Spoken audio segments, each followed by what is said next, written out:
Hola, hola.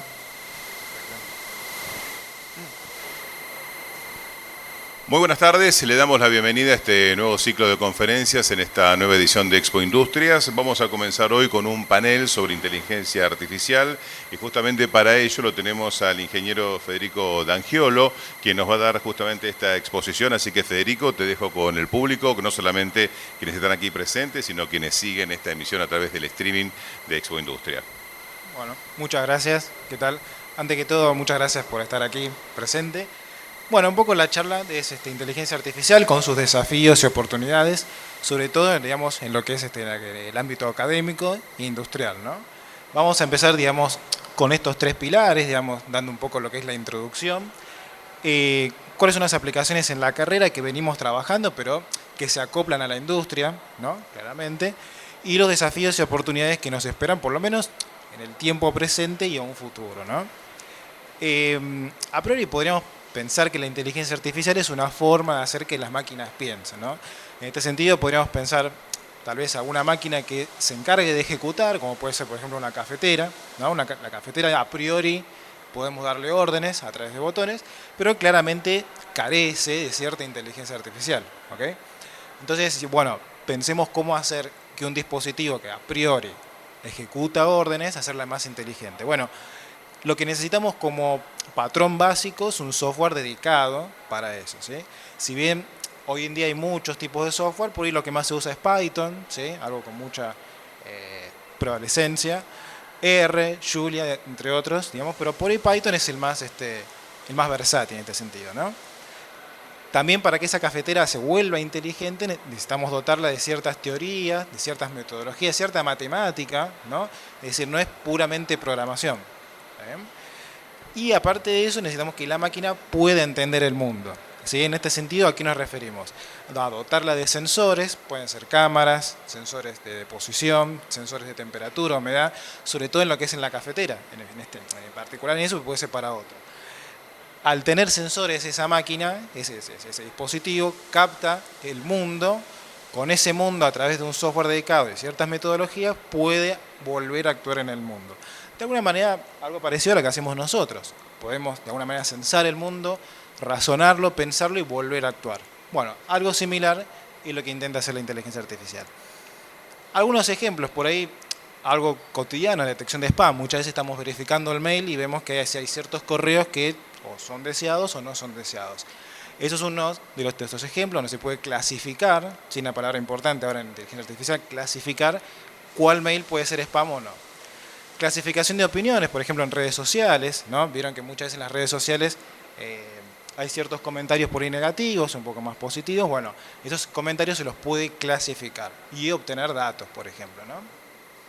Predicción de texto, creo que por ahí es lo más cotidiano últimamente con ChatGPT, ¿no? ChatGPT, por ahí ponemos alguna frase, alguna duda, algo que necesitamos que nos ayuden, y la máquina lo que hace es hacer predicción de texto, entre otras cosas, ¿sí? Y otros ejemplos más, por ejemplo, puede ser predicción de precios de productos, ¿sí? Sobre todo si estamos en la venta de algún tipo de dispositivo o de equipo. Tenemos, por ejemplo, esta curva. Esta es una curva de predicción de productos para los autos de Tesla, ¿sí? Que se da hasta el 2020 aproximadamente. Y vemos aquí en la curva roja, es la curva real, es decir, la curva de todos los precios. Venían más o menos estable prácticamente y de golpe comienza a subir. Entonces, ¿qué podemos hacer nosotros desde la inteligencia artificial?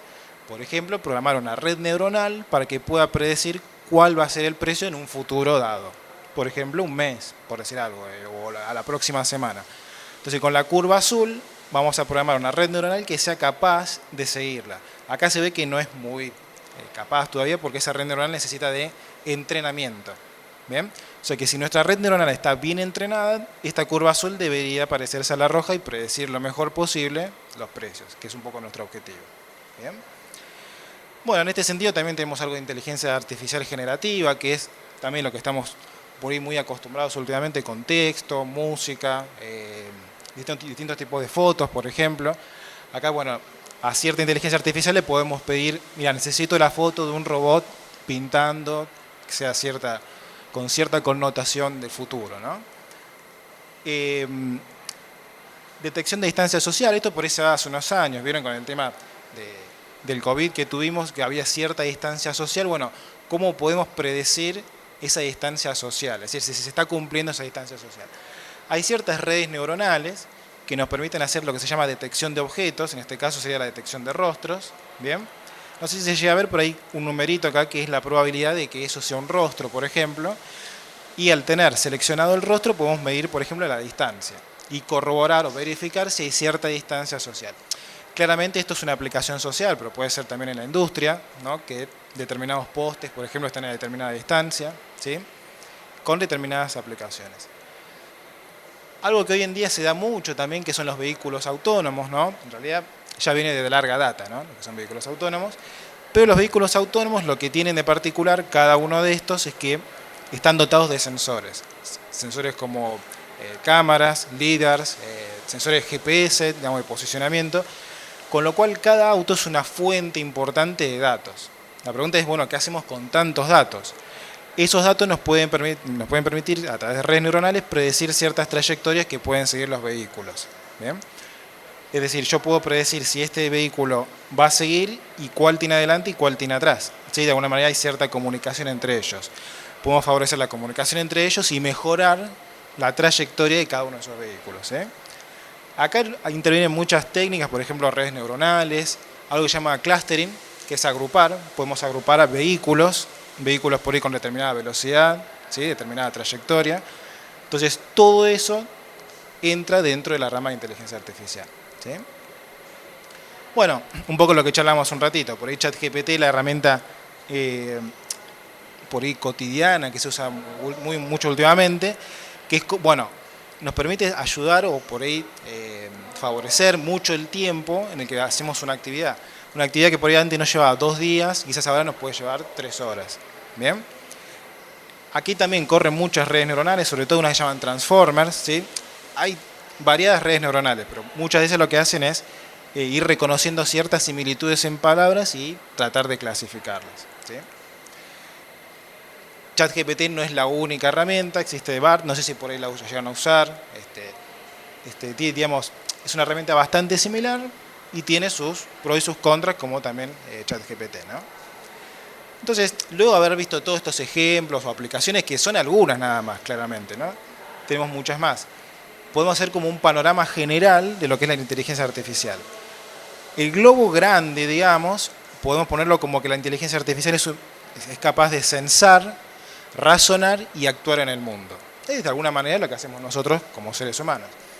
Si nos metemos un poquito más adentro, hay algo llamado Machine Learning, que son algoritmos o técnicas que en base a esos datos aprenden, los algoritmos aprenden, hacen un aprendizaje y pueden actuar en el mundo. ¿Ok? Y por último, Deep Learning, que es la parte de redes neuronales. Ya son como algoritmos mucho más precisos y un poco más complejos. ¿Bien? Claramente estas dos no son las ramas, hay muchas más. Hay aprendizaje reforzado, aprendizaje por enjambre, digamos, hay muchos tipos de aprendizaje, pero estos son los que tienen mayor aplicación, de alguna manera. ¿Bien? Entonces, supongamos que nos queremos empezar a meter con este tema de Machine Learning, ¿no? Que es como la primera, la primera rama, la más intuitiva para empezar con inteligencia artificial. Bueno, dentro de la Machine Learning, el aprendizaje automático, podemos encontrar 2 columnas. Uno que es clasificación y otro que es regresión. Lo que es clasificación nos permite justamente clasificar datos, ¿sí? Supongamos que tenemos alguna máquina que nos puede proveer datos. Entonces, si tenemos una máquina que tiene sensores que nos puede proveer datos, yo puedo clasificarlo en clase A o en clase B. ¿Sí? También podemos tener clase C, clase D y clase F, de acuerdo siempre a lo que queramos clasificar. ¿Bien? Esto generalmente se lo llama clasificación binaria, ¿sí? Pero puede haber distintos tipos de clasificación. Y luego lo que es regresión, que es de alguna manera buscar un modelo matemático como esta recta que se ajuste lo mejor posible a estos puntos. Estos puntos, por ejemplo, puede ser un GPS, ¿sí? Algo que no es 2 coordenadas, una coordenada de X y una coordenada de Y, nos da todos los puntos y nosotros, mediante inteligencia artificial, podemos encontrar este modelito. La pregunta es, ¿para qué quiero yo ese modelo? Bueno, ese modelo nos permite predecir a futuro, con cierto error, porque por ejemplo en el X igual a 3 yo puedo predecir dónde voy a estar en Y. ¿Bien? Me permite hacer cierta predicción. Esto es lo que se llama generalmente una regresión lineal. No hay solamente regresiones lineales, hay otras que son alineales, y ahí ya se meten un poquito más las redes neuronales, hay que meterse un poquito más a fondo. Pero por ahí la más intuitiva creo que puede ser esta, porque lo que son coordenadas X e Y nos pueden ser habituales. De hecho, para poder caminar, para poder andar en un vehículo, necesitamos coordenadas X e Y. ¿Bien? Entonces, de todo esto que venimos charlando, podemos ver que el aprendizaje automático necesita siempre aprender patrones. ¿Pero en base a qué? En base a datos. Vamos, a estos algoritmos le introducimos ciertos datos que pueden ser a través de imágenes, de fotos, de sensores, por ahora no importa, y con esos datos estos algoritmos van a ir aprendiendo. ¿Bien? Entonces surge una pregunta, entonces, ¿influye la cantidad de datos? O sea, ¿es lo mismo que yo le ponga 300 megas de fotos o 1 mega de fotos? Me refiero a la capacidad, ¿no? Bueno, lo cierto es que sí, influye la cantidad de datos. Y a su vez, esa cantidad de datos tiene que estar un poco más limpia. ¿Qué significa? Yo puedo tener 300 megas de datos, pero me sirven 200 de esos. Los otros 100 no me sirven. Es decir, hay que limpiarlos, hay que de alguna manera purificarlos, ver que sean correctos, ¿bien? Entonces hay que hacer toda una ingeniería, por así decirlo, de datos, ¿sí? No es solamente aplicar el algoritmo, nos da el resultado y nos vamos. No hay que trabajar mucho con los datos, ¿bien? Bueno, estas son algunas aplicaciones que venimos trabajando en la carrera, en la Universidad Nacional de Avellaneda, que esto es un trabajo que empezó en el 2017, 2018 aproximadamente, que tiene cierta, digamos, aplicación en la industria, sobre todo en los data centers. Los data centers son lugares que están compuestos por servidores, computadoras, que tienen que estar a una determinada temperatura, es decir, no pueden pasarse esa temperatura, con lo cual el ambiente tiene que estar climatizado o controlado de alguna manera, ¿bien? Entonces, ¿qué se hizo en ese trabajo de investigación? Bueno, se dotó al lugar de distintos sensores, de temperatura, de humedad, de presión, para poder censar el lugar. Luego, mediante IoT o Internet de las Cosas, se subieron esos datos a la nube, con lo cual en la nube teníamos una gran cantidad de datos. Y la pregunta es, ¿qué hacemos con todos esos datos? Bueno, le aplicamos inteligencia artificial. ¿Para qué? Para obtener modelos matemáticos que nos permitan, más o menos, tener controlado el ambiente, ¿sí? En nuestro caso usamos un laboratorio de redes, pero se puede fácilmente adaptar a un data center, ¿no? A un centro de cómputo.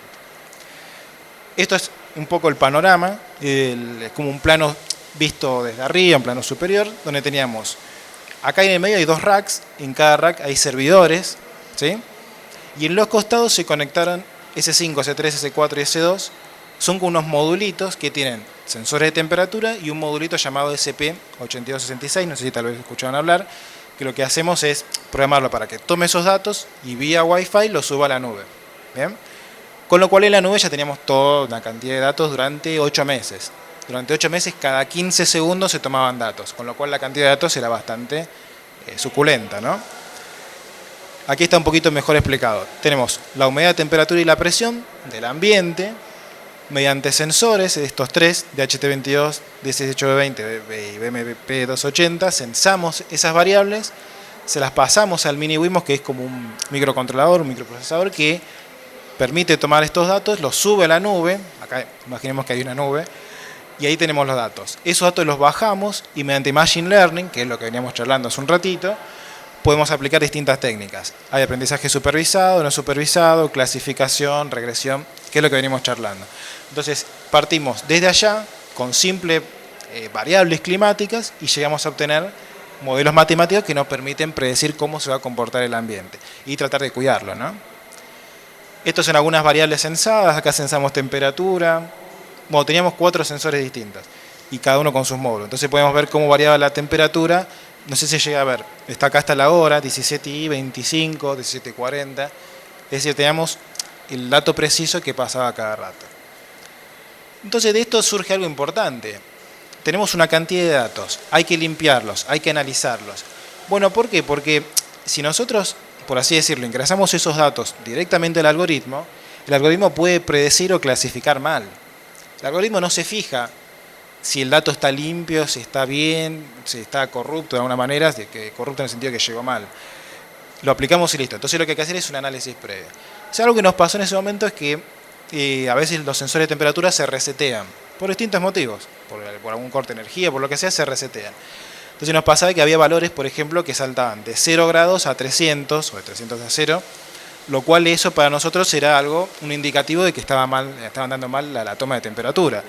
Es decir, si un ambiente salta de 0 a 300 en poco tiempo, o bueno, se nos está prendiendo fuego o está a una temperatura muy baja. Entonces, datos como eso los teníamos que ir filtrando. ¿Sí? Hay técnicas para filtrar y para limpiar datos. Y una vez que estamos un poco más seguros de esos valores, ahí aplicamos algoritmos de clasificación y predicción, que son los que vimos hace un ratito. ¿Sí? Y por último, en este sentido de lo que es trabajar dentro de la carrera con cierta aplicación, obviamente en la industria, uno de los estudiantes que se recibió hizo un trabajo de tesis, se llama Matías Loazó. Él hizo detección de personas en el laboratorio de redes. Lo que queríamos ver era si la cantidad de personas en el laboratorio de redes influía en el aumento de temperatura o la humedad. ¿Sí? Porque lo cierto es que esta habitación, cuando se abre o se cierra la puerta o entra cierta cantidad de gente, va a cambiar su clima, digamos, ¿sí? La temperatura y la humedad. Entonces lo que hizo él fue hacer detección de objetos y contar la cantidad de personas. Acá no hay personas, para no comprometer a nadie, pero pusimos cómo era que detectaba, por ejemplo, una silla, una computadora, bueno, una laptop, ¿sí? Eso es un poco de detección de objetos. Entonces, continuando con esto que es detección de imágenes o clasificación de imágenes, otro estudiante que también se recibió con tesis hizo lo que se llama detección temprana de retinopatía diabética, y básicamente lo que hace es fijarse en el ojo, de acuerdo a cómo se distribuyen ciertas anomalías, se puede detectar si hay cierta retinopatía diabética, como estas dos. Ven que acá como es un poco más desprolija esa distribución, y acá es un poco más limpia, es una retina sana. Entonces, clasificando imágenes, nos podemos dar cuenta si la retina está sana o no, es decir, si la persona está enferma o no. ¿Bien? Y por último, otro de los estudiantes que también trabajó en lo que es clasificación, hizo lo que es un sistema de recomendación musical, ¿sí? Que hoy en día se usa mucho los sistemas de recomendación. Y lo que se hacía era comparar, por ejemplo, distintos estilos como folk, hip hop, rock, pop, y la idea sería cruzar cada una de estas columnas con cada una de las filas. ¿Bien? Entonces, en cada cuadradito nosotros vamos viendo la similitud que tiene un estilo de música con otro estilo de música. ¿Bien? Es un poco lo que es clasificación.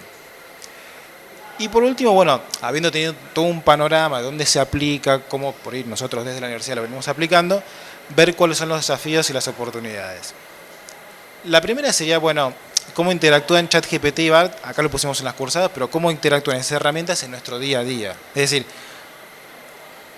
le pedimos a ChatGPT una respuesta, la tomamos como válida y la aplicamos en nuestra vida, digo, la vida puede ser académica como industrial, ¿no?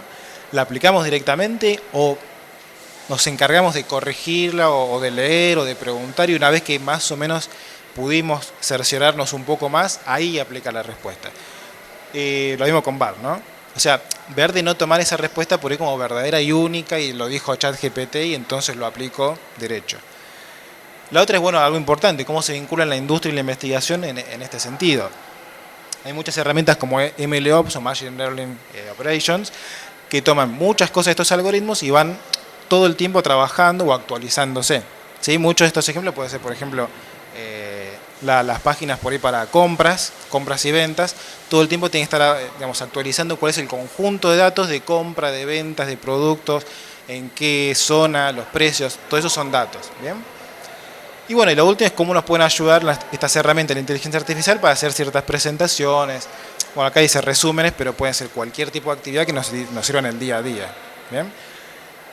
Así que son por lo menos 3 preguntas que intenta disparar, digamos, dónde estamos parados con la inteligencia artificial, sobre todo en el ámbito de la industria y la investigación. ¿Sí? Así que bueno, esto es un poco todo lo que es la charla. No sé si por ahí quieren preguntar algo, por ahí algo que no haya quedado claro, quieren charlar de algo, por ahí debatir de algo en particular. Si quieren hacer preguntas, me levantan la mano y les acerco el micrófono para que puedan incorporarse también a través del streaming. A mí me quedó un dato pendiente que me pareció interesante, sí, de lo que vos estabas comentando antes, que es respecto de la depuración, cuando das el ejemplo, claro, por ejemplo, de las fotos, ¿no? Claro. Y decías, bueno, ¿cómo se hace ese proceso de selección de la información para que llegue lo más depurada posible? Claro, muchas gracias, muy buena pregunta, porque, permiso, vuelvo un cachito aquí. Aquí lo que se cuenta es con un conjunto de imágenes, ¿sí? Es un archivo por ahí grande, un conjunto de imágenes, y lo que hay que hacer previamente a que el algoritmo de inteligencia artificial trabaje es hacer un filtrado. Muchas veces estas imágenes, acá lo vemos más o menos claro, pero estas imágenes no son tan claras, entonces lo que hay que hacer es un filtrado.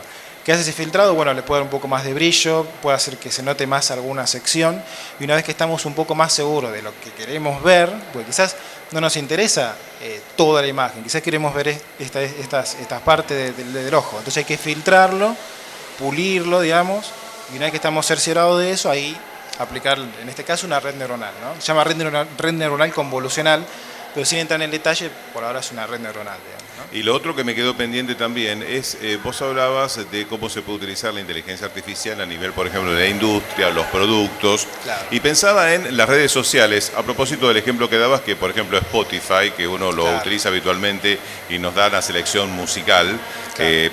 pensaba, ¿no?, en cómo puede utilizarlo alguien desde la industria con los productos que tiene, con los que son de nuevo lanzamiento, de pronto lo que es el consumo, si publica en redes, qué es lo que más se busca o qué es lo que más se cliquea, y cómo esa inteligencia artificial puede trabajar para redireccionar ese interés de sus posibles clientes.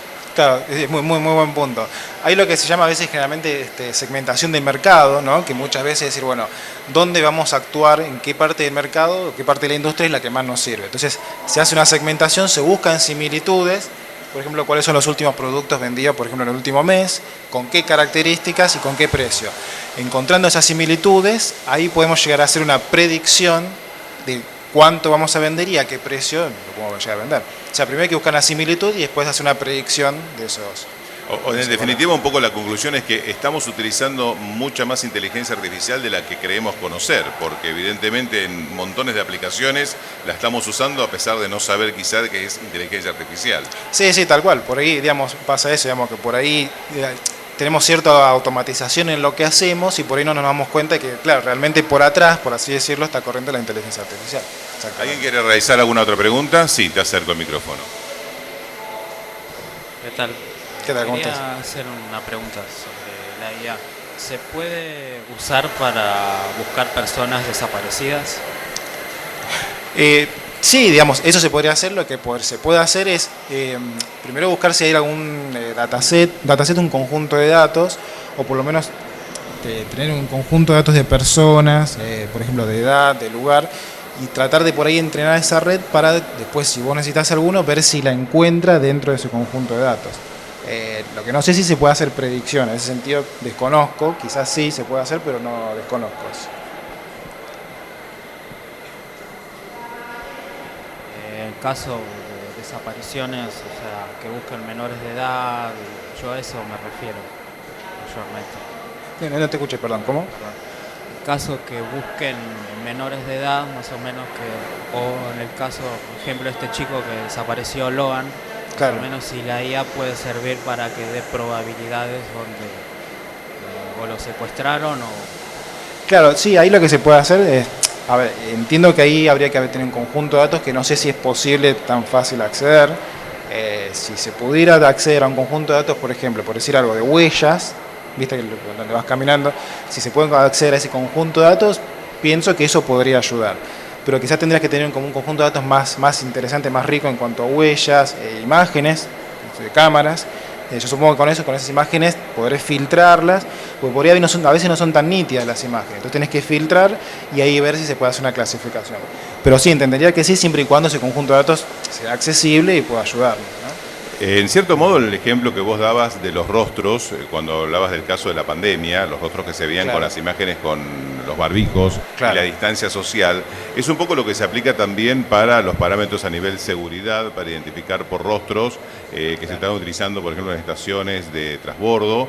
Y también inteligencia artificial no es lo que se utilizó, por ejemplo, para actualizar el rostro de Madeleine McCann, la nena que había sido secuestrada hace unos años, para ver sí. cómo podría ser, o Sofía Herrera, el caso de la nena aquí en Claro. Argentina, Sí, sí, cómo sí. sería su imagen actualizada pasados los años, ya siendo, por ejemplo, adolescente, ¿no? Ahí es otro, creo, de los ejemplos en los que se pudo aplicar esta técnica. Sí, tal cual. Hay ciertas redes que lo que hacen es como trabajar en conjunto. Unas se llaman redes generativas. Generalmente son redes que una puede generar algo y la otra red va aprendiendo de ella. Entonces muchas veces las imágenes se pueden, digamos, de alguna manera diferir de esa forma, ¿no? Las imágenes pueden cambiarse. ¿Alguna otra pregunta para Federico? Sí, te acerco. Hola, buenas. En realidad era un comentario, ¿no? Como bien dijiste al principio de la exposición, algo muy importante, que son los datos con los que entrena la inteligencia artificial. Entonces, yo lo que hago es me desempeño en la parte financiera y trabajar con datos que no son correctos puede llevar a tener unos malos resultados en el mercado. Entonces estoy viendo que a la vez de un avance tecnológico muy bueno como es la inteligencia artificial, machine learning o redes neuronales, también veo que hay una importancia de que los datos empiezan a cobrar valor y, por ejemplo, en lo que es mi rubro ya son cada vez más difíciles de conseguir algo más gratuito. Entonces yo creo que el lado de las industrias también va a haber algo parecido porque, por ejemplo, si tenés una cadena de producción bastante exitosa y obviamente los datos esos tienen valor porque las otras empresas van a querer replicar esos mismos sistemas. Claro. Yo creo que también veo un posible mercado en lo que es en cuanto a base de datos o data center, como dijiste vos, para las industrias, ¿no? Una nueva oportunidad.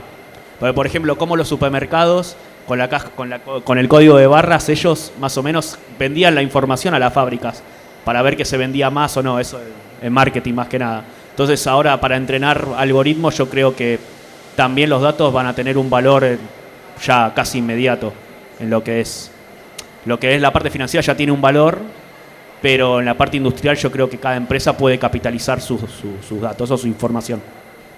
Sí, digamos, muy buen punto lo que decís, porque por ahí muchos de estos algoritmos ya están optimizados de alguna forma, pero el conjunto de datos es como lo más poderoso, por así decirlo, inclusive porque cada empresa o cada sector de la industria puede construir su propio dataset, que no tiene que ser porque necesariamente igual al de otra empresa o al de otro lugar en el mundo. O sea, construir sus propios datasets es muy importante. En el caso de las imágenes, en este caso, digo, de mano lo que vos decís, se puede acceder porque existe, digamos, alguien ya se tomó el trabajo de hacer todo un conjunto de datos de ojos.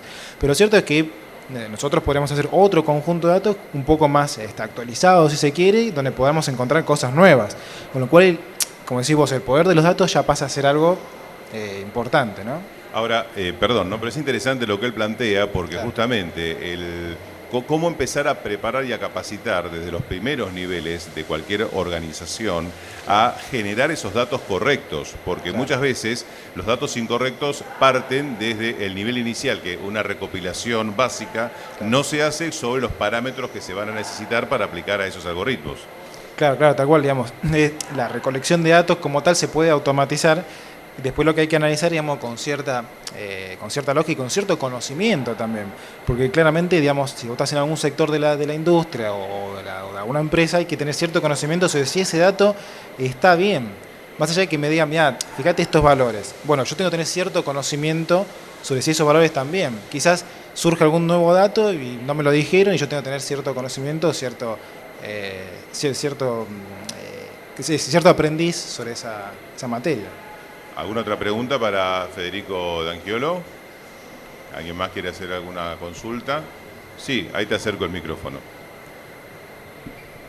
Fede, te hago una pregunta. O sea, ¿hay una cuestión de que puede hacer que la inteligencia artificial como ChatGPT pueda estar aprendiendo mientras que vos lo vas usando? Bueno, hay ciertas técnicas, realmente no sé, no tengo conocimiento de cómo está funcionando por dentro, pero entiendo que cada vez que vos le das la manito arriba, manito abajo, es una forma de decir si está bien o está mal. Dentro de estos algoritmos hay ciertos algoritmos de clasificación. Entonces, generalmente, por ejemplo, cuando es un 1, vos lo puedes poner como que algo está bien. Cuando algo es un 0, algo está mal. Entonces, si esa información es incorrecta o no, se va fijando en ello. Ahora, ¿cómo está funcionando por dentro? Realmente no lo sé. Pero creo que ChatGPT, digamos, en base a ese manito arriba, manito abajo, se va guiando si esa información es válida. Sí. Yo lo uso hace rato, o sea, pero para otras cosas. Y estaba haciendo un trabajo en el cual era de una industria del calzado y sacando porcentajes y demás. Y no se me da por preguntarle que me saque un porcentaje estimativo desde el principio de algo y me sale con todo lo que había hecho, no solo de la industria del calzado, sino de todo lo que había hecho. O sea, digo, claro, ¿está aprendiendo algo o me parece a mí?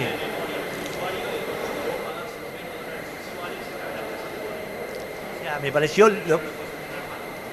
Ni idea, o sea... Claro, digamos, hay que ver cuál es la base de datos que está utilizando en ese momento. Como decís vos, por ahí está restringida a la parte gratuita y puede ir poniendo un poquito más y se tenga un poco más de acceso. Me marcó una alerta también el hecho de que también pueden estar robando ideas por ahí también. O sea, como parte de seguridad informática. Sí, bueno, en realidad hay ciertas políticas que ChatGPT te dice, bueno, antes de usarlo, mira, están estas políticas, fíjate esto, sí, seguramente hay que tener en cuenta eso. Pero sí. ¿Alguna otra consulta para Federico? Sí, ahí te acerco. Muchas gracias, muy claro lo tuyo. Ahora te hago una pregunta un poco más compleja, ¿no? Con tu experiencia y esto que hablabas del poder de los datos y el poder en general, ¿pensás que tiene que haber organismos o instituciones que trabajen en las limitaciones y en la regulación o en la aplicación ética de esta nueva ciencia, creo, ¿no? Esa es la pregunta. Sí, digamos, es un buen punto. Me parece que todo lo que es regulación puede ser importante, sobre todo desde el punto de vista de cuál información puede llegar a ser sensible tanto para industrias, empresas, como para la propia persona, ¿no? Es decir, hay cierto límite en el cual habría que cruzar. Bueno, creo que ahí se tendrían que juntar distintas personas de distintos ambientes, ¿no? No solamente la parte técnica, sino la parte judicial, ¿no? De las leyes, todo esto, para poder llegar a un conjunto de, por lo menos, políticas que nos permitan restringir ciertos datos. Pues, si restringimos hay que tener cuidado de no restringir, o sea, restringir hasta dónde, creo que es el problema. Entonces sí, creo que en ese sentido sí, porque si no restringimos de esa forma, los datos pueden ser utilizados por cualquier entidad, por cualquier persona. Sí, tal cual. ¿Alguna otra consulta para Federico? Bueno, creo que conocés al señor, porque le vamos a invitar a que se dirija al público. Hola, ¿qué tal? Buenas tardes. Bueno, quiero hablar un poquito en nombre de la universidad, soy Carlos Castillo, soy el responsable de la unidad de vinculación tecnológica de la UNDAV. Además de todo este panorama que Federico ha sabido describir también con respecto a la inteligencia artificial, nuestra universidad está trabajando en una comisión interestamental conformada por los 4 claustros, graduados, estudiantes, docentes y no docentes, para avanzar con esta temática.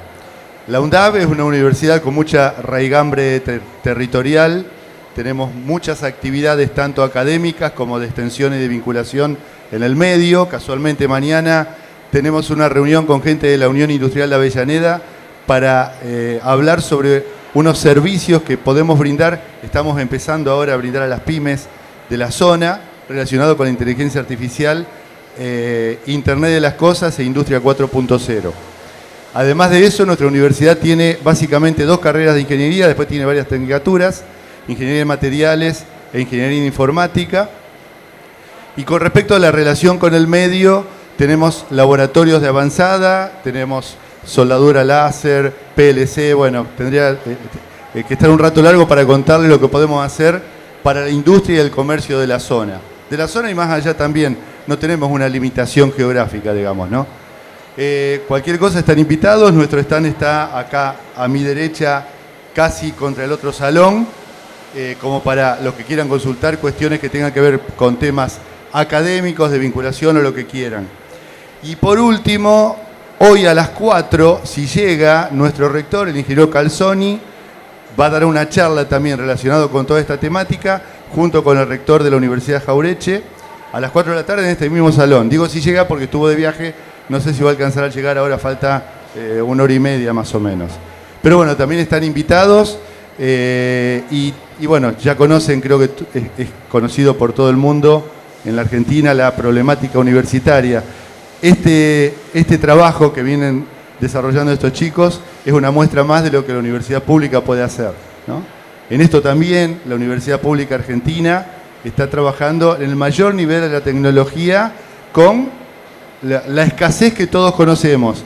Pero bueno, esto es todo a pulmón y lo que no falta seguramente es la materia gris y sobre todo las ganas, y esto lo quiero recalcar, las ganas de devolverle a la gente, que en definitiva son los que pagan la universidad pública, lo que la universidad nos brinda a los que trabajamos, a los que estudiamos en la misma, ¿no?